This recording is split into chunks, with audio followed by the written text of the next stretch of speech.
Ogni volta che interagite nell'ignoto, l'interazione cambia il vostro circuito, cambia i vostri geni, cambia tutto. E allora dovrete incontrare la verità a un livello superiore, giusto? Sentirete le cose in modo diverso. La verità è lì, ma la sentirete in modo diverso. Incomincerete a capire, creerete delle esperienze più profonde. Mi seguite? Si chiama evoluzione, giusto?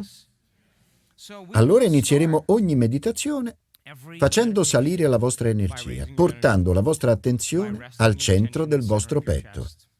E poi inspirerete ed espirerete da quel centro creativo. La vostra connessione al campo unificato inizia proprio qui. Questo è il ponte, questo è il punto di raccordo. Questa è l'unione delle polarità, l'unione della dualità, l'unione della separazione degli opposti. È interezza, unità, amore. È il punto in cui la polarità inizia a formare ordine e coerenza e a quel punto praticherete l'apertura del cuore. E allora inizierete a donare, a dare, a non avere più bisogni, come se fossero già soddisfatti. Non sarete più nella dualità o nella mancanza. La mancanza non sarà più parte della vostra natura. E allora inizieremo ogni meditazione riconoscendo questo centro operativo. E voglio che apriate il cuore, voglio che sentiate, che ci proviate.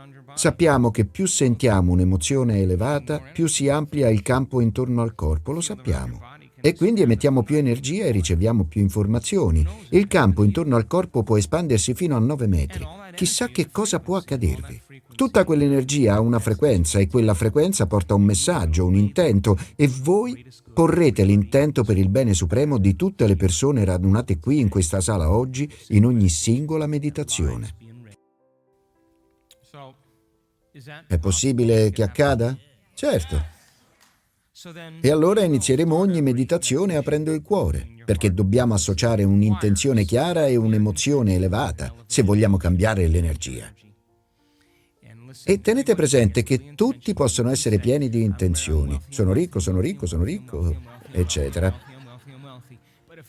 Ma se una persona ha emozioni legate alla mancanza, quel pensiero si ferma al cervelletto e non arriverà mai al corpo. Quindi accetterete, crederete, vi abbandonerete solamente a pensieri che corrispondono alla vostra emozione, allo stato energetico, perché i pensieri hanno una frequenza. Quindi se il vostro pensiero della ricchezza è l'intenzione, ma l'energia è quella della mancanza, allora come può manifestarsi la ricchezza nella vostra vita? Dovete cambiare la vostra energia ogni singolo giorno. E così facendo inizierete a contribuire al campo.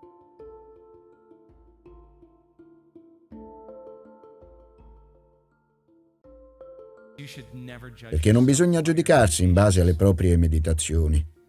Giudicate voi stessi in base al vostro carattere, in base a chi siete. E certo vi scontrerete contro quei limiti, è giusto che lo facciate, perché questo vi dirà il motivo per cui i vostri sogni non si sono realizzati nella vostra vita. Perciò vi dico anche che se avete quella volontà così forte da dire non oggi niente limiti, oggi è il giorno giusto, oggi lo facciamo. E quando il vostro corpo tenta di boicottarvi, voi lo domate. Il divino che c'è in voi vi amerà ancora di più perché voi amerete voi stessi di più. E magari il vostro corpo si ribella, ma voi continuate a domarlo, a tenerlo a bada, a rimetterlo al suo posto, e il divino che c'è in voi vi amerà di più. Perché vi amerete di più solo per il fatto di aver fatto questo sforzo. Vi chiedo semplicemente di stare seduti fermi. Non vi chiedo di sollevare pesi. Non andremo a fare cose complicate, siete lì, seduti. E certo vi scontrerete con il vostro corpo. Il vostro cervello andrà in beta alte, ci saranno sostanze chimiche della modalità di sopravvivenza che andranno in circolo. Il corpo è come un drogato e dice dai, un altro po' di sofferenza, forza, un altro po', dai. Ma se siete consapevoli, non permetterete mai più a voi stessi di soffrire, soprattutto una volta che avete superato quel limite. Direte a voi stessi, ho lavorato così sodo per superare la mia sofferenza che non ho proprio intenzione di rifarlo. Capite? Giusto? Questo è amore per se stessi o no? Lo so perché l'ho fatto anch'io e lo faccio ancora. La gente mi dice, per quello che fai sei così umile, sei così semplice, con tutta la popolarità che hai, tutte queste cose. E dico sempre la stessa cosa. Ho lavorato così tanto ogni giorno per superare il mio ego, che non voglio cadere nella trappola, perché poi dovrei rifare tutto da capo e non ne ho proprio intenzione.